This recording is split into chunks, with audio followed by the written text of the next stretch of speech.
마가복음 강의를 준비하면서 저에게 한 가지 소원이 생겼습니다.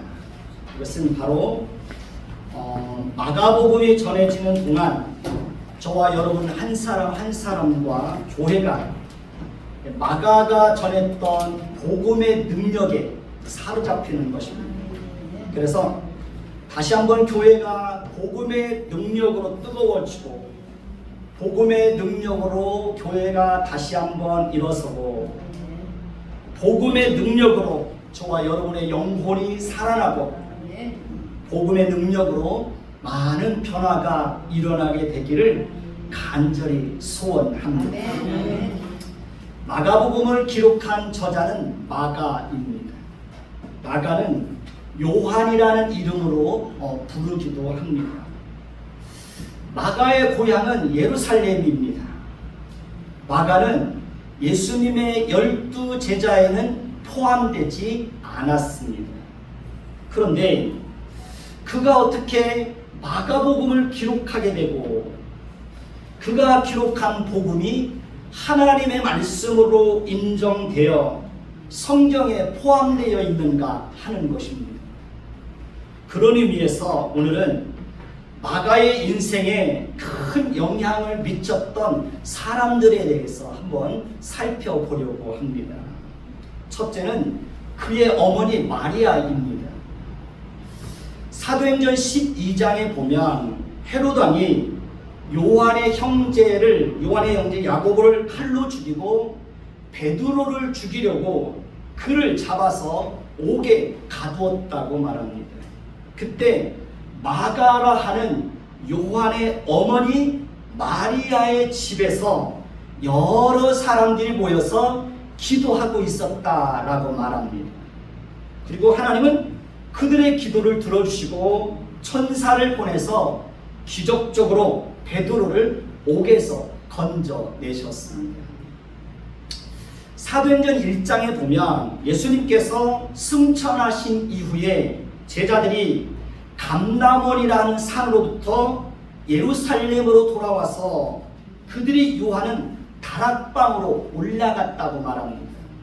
그리고 그때 그곳에 모인 무리의 수가 약 120명 정도 되었다고 말합니다.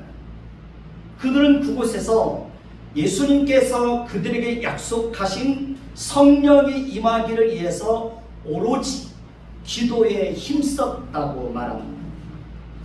사도행전 12장에 기록되어 있는 말씀으로 보아 120명이 모였던 그 다락방은 마가의 어머니 마리아의 집인 것으로 추정할 수 있습니다. 이렇게 마가의 어머니 마리아의 집은 성도들이 모여서 기도하는 장소로 사용되었다는 것을 잘 알 수 있습니다. 마가는 그런 어머니의 영향으로 인하여 자연스럽게 기도를 배우게 되었고 예수님의 제자들과도 친밀한 관계를 누리게 되었을 것입니다. 여러분, 우리 자녀들의 인격과 신앙과 인생에 가장 큰 영향을 미치는 사람은 바로 누구일까요? 어머니입니다. 왜냐하면 자녀들은 어려서부터 어머니의 젖을 먹고 어머니의 품에서 잠을 자고 어머니와 함께 호흡하고 어머니와 함께 많은 시간을 보내기 때문에 그렇습니다. 자녀들은 어머니를 통해서 말을 배우고 어머니를 통해서 신앙을 배우고 어머니를 통해서 기도를 배우고 어머니를 통해서 예의를 배우고 인생의 지혜를 배우게 됩니다. 자녀들은 어머니를 통해서 가치관과 세계관을 형성하게 됩니다. 그렇기 때문에 자녀들에게 절대적인 영향을 미치는 사람은 바로 누구입니까? 어머니입니다. 그래서 어머니가 바로 서 있어야 되는 것입니다. 그러니까 어머니가 바른 생각을 가지고 살아야 합니다. 어머니가 바른 신앙의 내용을 가지고 바르게 하나님을 예배하고 하나님을 섬겨야 합니다. 그러니까 어머니가 바른 가치관을 가지고 살아야 합니다. 어머니가 나누고 베푸는 삶을 살아야 합니다. 여러분, 사무엘의 인생에 절대적인 영향을 미친 사람은 엘리 제사장도 아닌 그의 어머니 누구입니까? 한나입니다. 디모데에게 가장 큰 영향을 미친 사람은 그의 외조모 로이스와 그의 어머니 유니게였다고 바울은 분명하게 말하고 있습니다. 모세에게 가장 큰 영향을 미친 사람은 그의 어머니 요게벳이었습니다. 여러분, 어거스틴에게 가장 큰 영향을 미친 사람도 그의 어머니 모니카였습니다. 어거스틴의 어머니 모니카는 눈물의 어머니라고 부릅니다. 방탕과 주색에 빠져있던 어거스틴은 그칠 줄 모르는 어머니의 눈물의 기도와 그 눈물의 호소 앞에 무릎을 꿇고 위대한 학자가 되었습니다.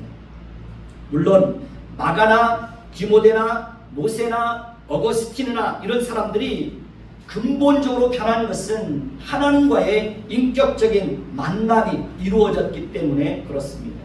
그러나 그들이 하나님을 인격적으로 만나기 이전에는 그들에게 한결같이 기도하는 어머니가 있었다는 것을 절대로 부정할 수가 없습니다.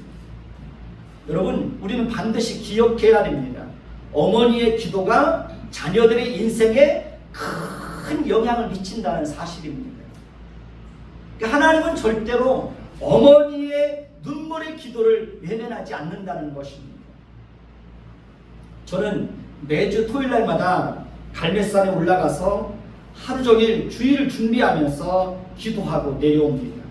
그리고 가족 카톡방에다가 산에 올라가서 기도하는 사진을 찍어서 가족 카톡방에 올려놓습니다. 제가 그렇게 하는 이유는 우리 아이들에게 아빠가 항상 너희를 위해서 기도하고 있다라는 것을 알게 하기 위해서입니다. 아빠가 너희들을 위해서 항상 이렇게 기도하고 있다, 그걸 보여주는 겁니다.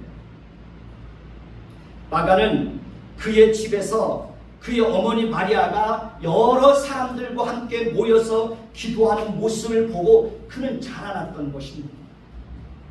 그리고 마가는 자연스럽게 기도의 중요성과 하나님을 의지하는 법을 배우게 되었던 것입니다. 두 번째로 마가의 인생에 큰 영향을 미친 사람은 바나바입니다. 사도행전 4장에 보면 요셉이라는 사람이 나오는데 사도들은 그 사람을 일컬어서 바나바라고 불렀습니다. 바나바는 밭을 팔아서 교회 앞에 들인 사람입니다.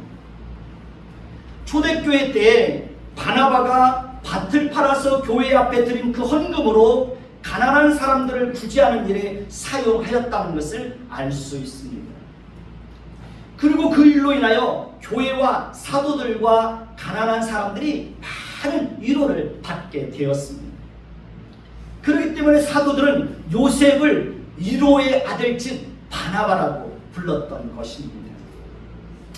사도행전 9장에 보면 사울이 다메섹 도상에서 예수님을 만난 이후에 예루살렘에 가서 제자들을 사귀고자 하였지만 다 두려워서 사울이 예수님의 제자가 된 것을 믿지 않았습니다.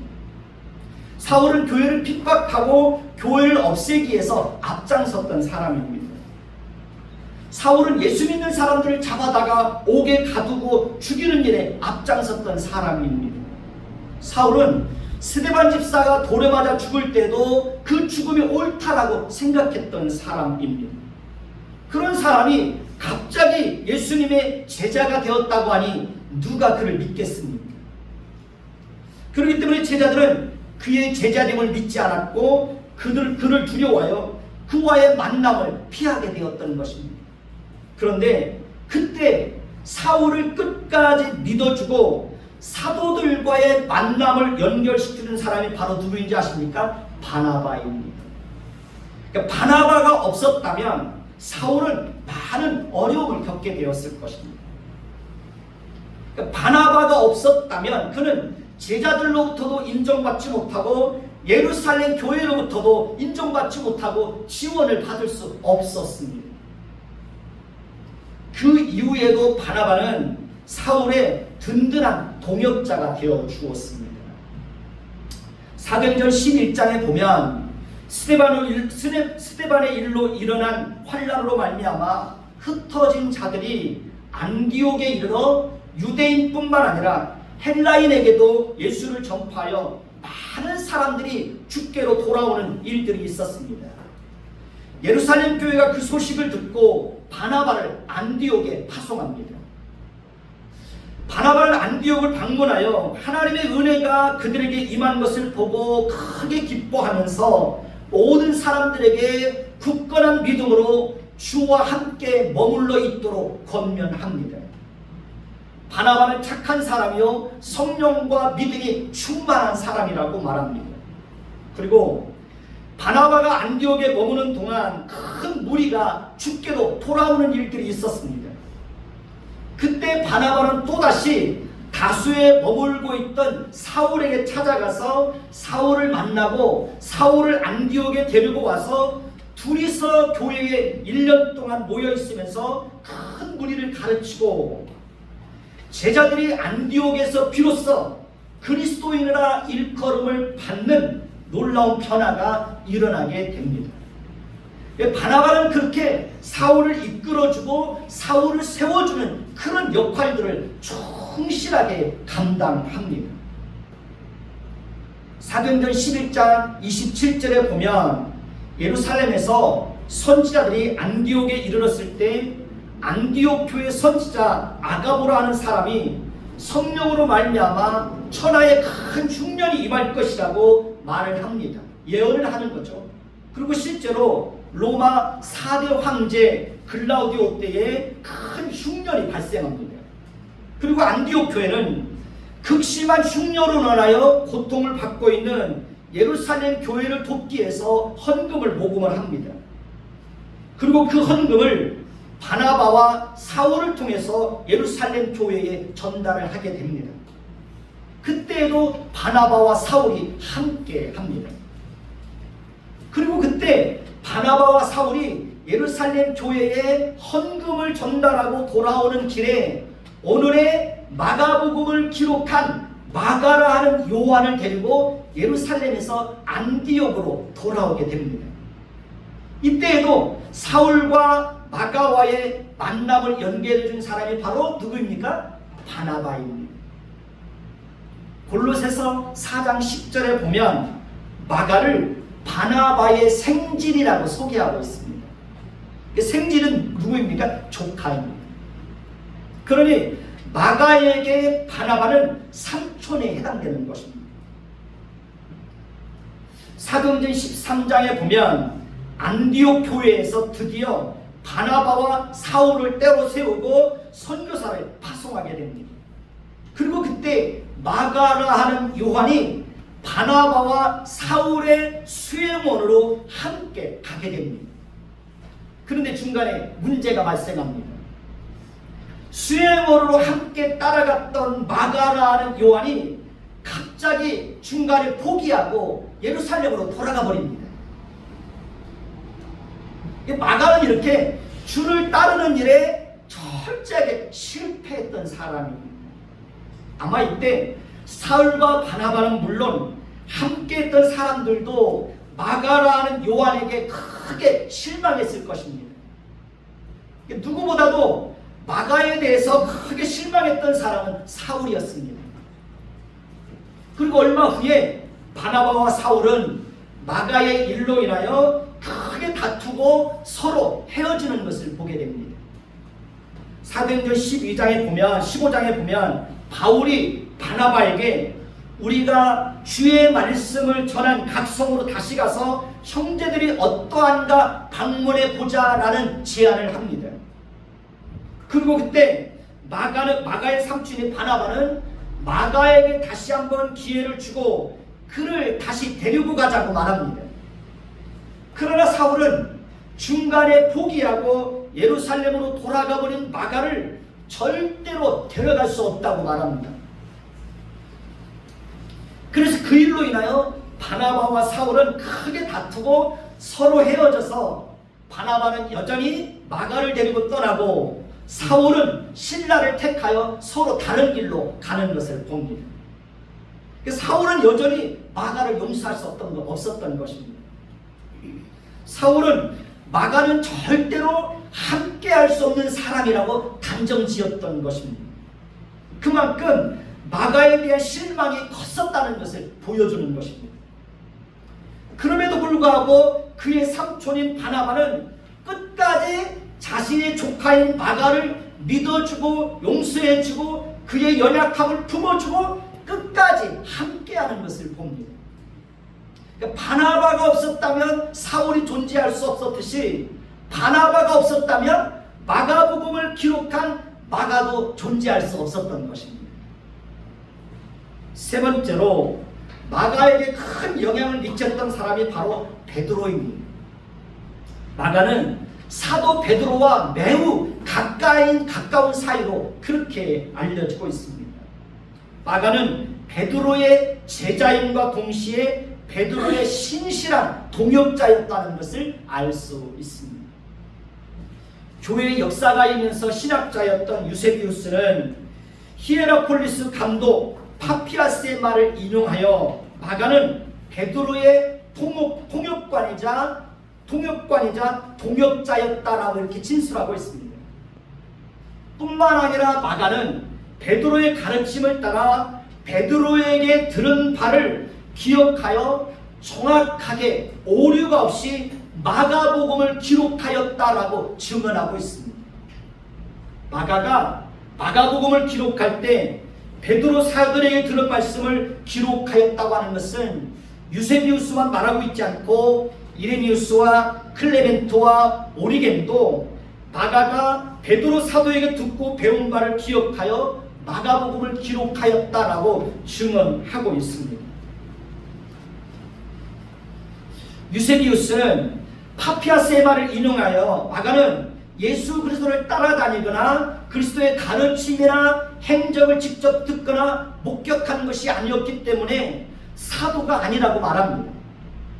그럼에도 불구하고 마가가 기록한 마가복음이 하나님의 말씀인 성경으로 인정될 수 있었던 것은 하나님께서 베드로와 마가 사이에 맺게 하신 긴밀한 관계 때문에 가능했던 것입니다.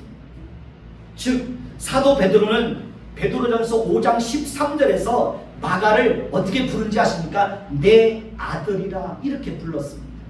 그러니까 그만큼 마가와 베드로는 아주 긴밀한 관계에 있었다는 것을 보여주고 있는 것입니다. 마가는 이렇게 베드로를 통해서 마가복음을 기록하게 되는데 절대적인 영향을 받았던 것입니다.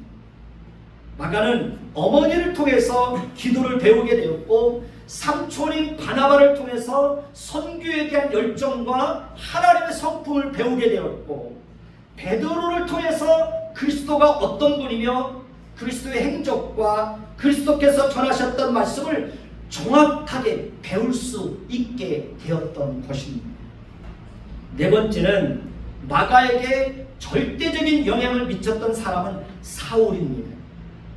마가는 바나바로 인하여 사울을 만나게 되었고 비록 1차 선교의 여행 중에 중간에 포기하고 예루살렘으로 돌아갔지만 그래서 그 일로 인하여 사울과 바나바가 크게 다투고 헤어지는 일이 발생하였지만 나중에는 마가와 사울과의 관계도 온전히 회복되었다는 것을 알 수 있습니다.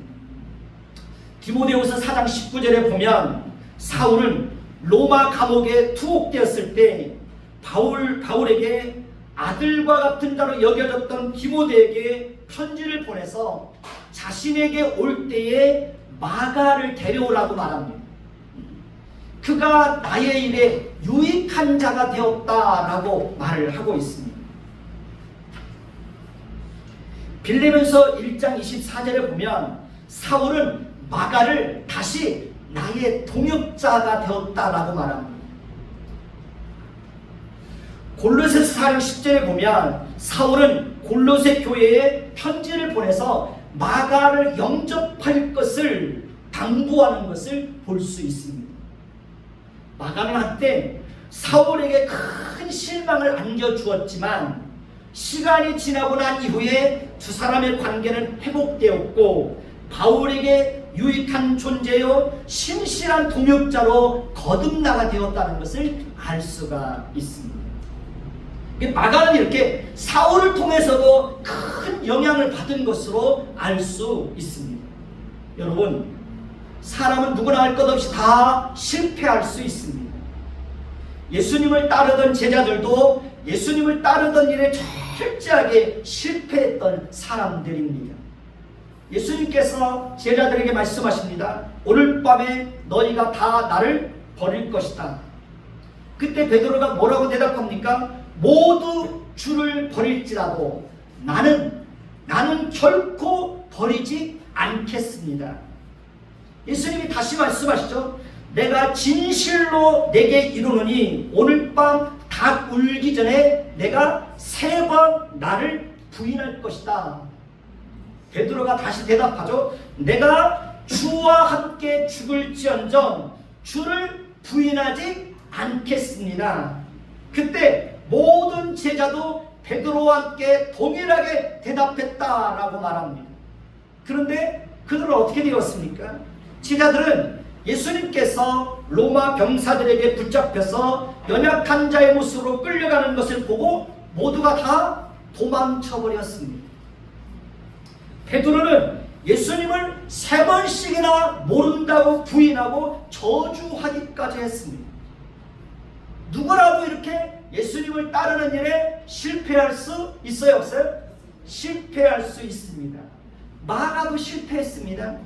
제자들도 실패했습니다. 바울도 실패했습니다. 저 역시도 주를 따르는 일에 많은 실패를 경험했습니다. 우리는 실패를 통해서 뭘 배울까요?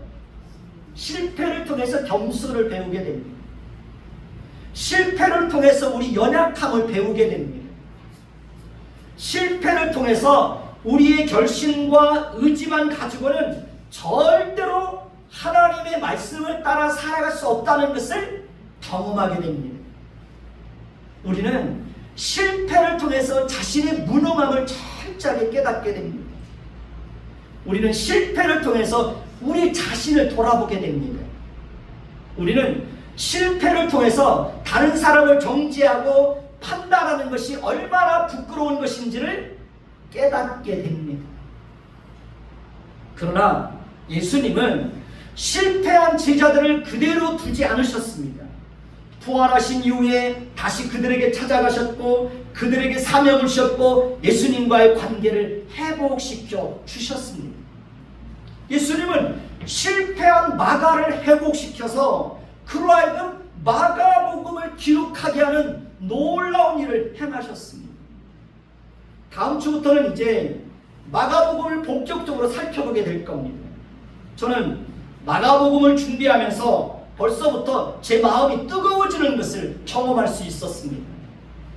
저는 여러분들이 마가복음 강연을 마칠 때까지 끝까지 말씀을 잘 들었으면 좋겠습니다. 저와 함께 마가복음 속으로 감동과 환희와 즐거움과 행복이 가득한 여행을 함께 떠났으면 좋겠습니다. 제가 왜 마가복음을 전하면서 첫 번째로 마가의 신앙과 성품과 인생과 마가복음을 기록하는 일에 절대적으로 영향을 미쳤던 4사람에 대해서 언급했는지 그 이유를 아시겠습니까? 그 이유는 만남이라는 것이 얼마나 중요한지를 여러분들에게 강조하기 위해서 그런 것입니다.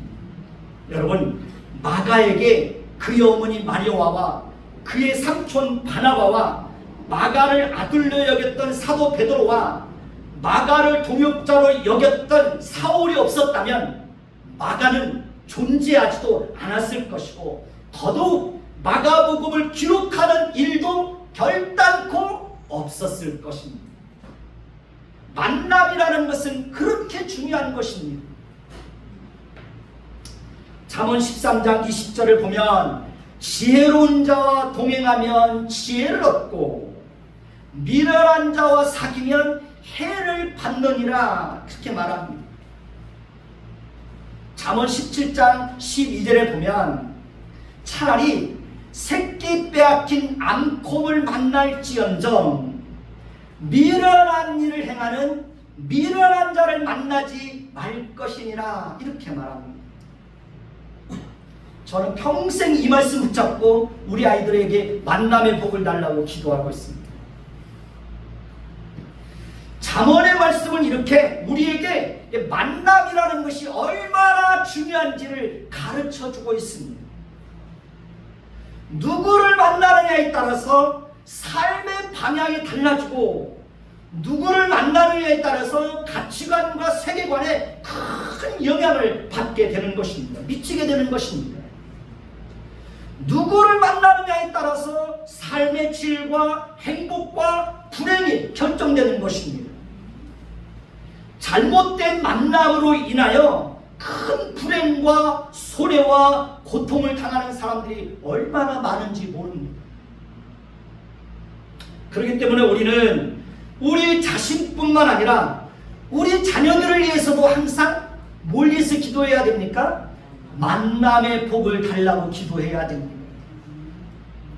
저는 평생 우리 자녀들을 위해서 만남의 복을 주시기를 위해서 한 번도 기도하는 것을 쉰 적이 없습니다. 평생 기도합니다. 만남의 복을 달라고. 그리고 무엇보다도 예수님과의 인격적인 만남이 이루어지는 것이 무엇보다도 중요합니다. 베드로는 예수님을 인격적으로 만난 이후에 그의 인생이 송두리째 변합니다. 사울도 예수님을 인격적으로 만난 이후에 그의 인생의 방향이 완전히 달라집니다. 바나바도 예수님을 인격적으로 만난 이후에 그의 인생이 완전히 달라집니다. 마가도 예수님을 인격적으로 만난 이후에 그의 인생에 놀라운 변화들이 일어납니다. 이 세상에는 그렇게 예수님을 만난 이후에 이전과는 전혀 다른 인생을 살고 있는 수많은 사람들이 있습니다. 우리 주변에도 그런 사람들이 많이 있습니다. 여러분들도 그 중에 한 사람이죠. 저도 예수님을 인격적으로 만난 이후에 제 인생의 방향이 완전히 달라졌습니다.